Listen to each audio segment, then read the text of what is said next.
morning, students, and welcome again to the Professor Travel. Today we're looking at a trip to the Balkans, and our next stop out of Copenhagen was Oslo, Norway.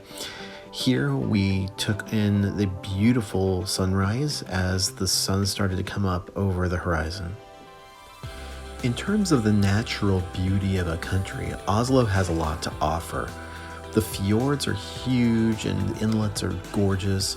The cool weather in the area is a wonder to be shared, and it's not really overly obsessed with sprawl as much as it is the beauty and the nature of the immediate environment. You can see the inlets of the ocean coming through the area like fingers of a river almost. The pristine beauty of the area was uninterrupted, and you can see where the glaciers at one time dug their way through the mountainsides. Our tour then took us to the Hilleland Glassworks location, which is a small village of a variety of different buildings, but the primary specialty there is their renowned glassworks. Here they offer demonstrations of how the glass is made at the various different kilns and forged into a variety of different styles, from those that have a blue tint to them to the more whimsical, from the more artistic style to collector and showpieces you can have in almost any facility. Each building offered a unique treat to someone that was interested in going, from the Children's Museum and Reference to the Honey House if you were interested in buying any of the local fare. Local sheep and goats were in the area as well, just to pet and enjoy the immediate air. Our tour guide then provided us with a little treat. This was a pastry and whipped topping dessert, along with some coffees, just to give us a little bit of a break during our tour. We then made our way to the Viking Ship Museum. This museum is based on 3 almost completely intact Viking ships that were dug up in the early 19th century and brought out for display along with all of the artifacts that were incorporated with the ships. Guests have an opportunity to observe the style of the ships and see how they were designed at the time. I was impressed at how close you can get to many of these items. On display was a cart that held a lot of the items at the time. You have an opportunity to see the intricacy of the carvings that are done on each of the items.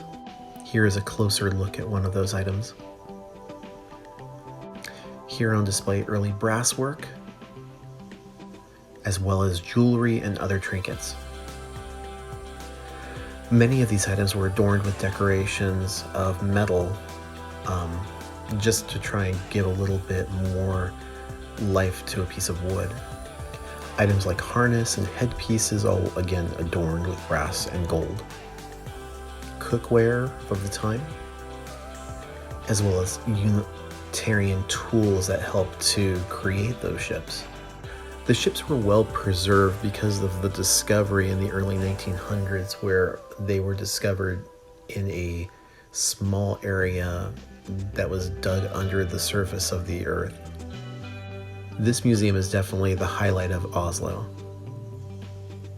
We then made our way back to the ship, and once on board I decided to do a little exploring, including a local theater in the area, to the ship's library in case you wanted to take time to read a book or borrow a game, a very comfortable lounge,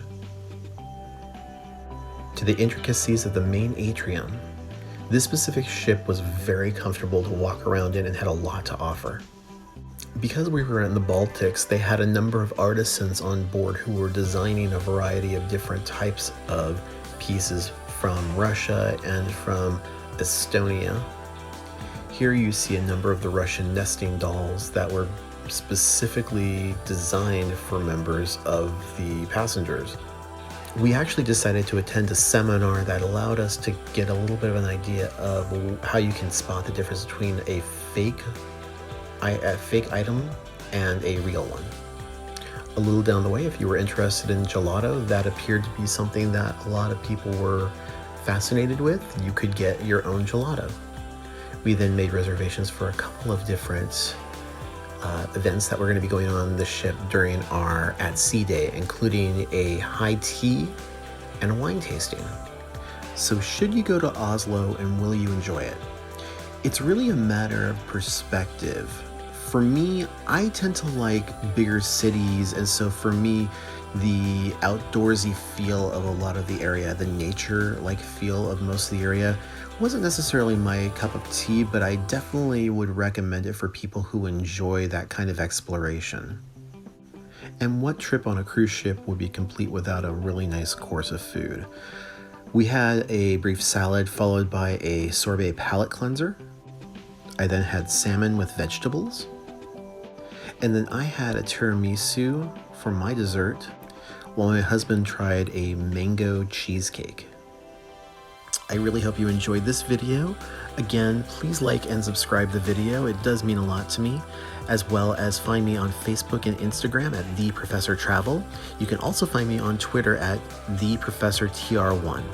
I thank you so very much for enjoying this video, and make it a wonderful day.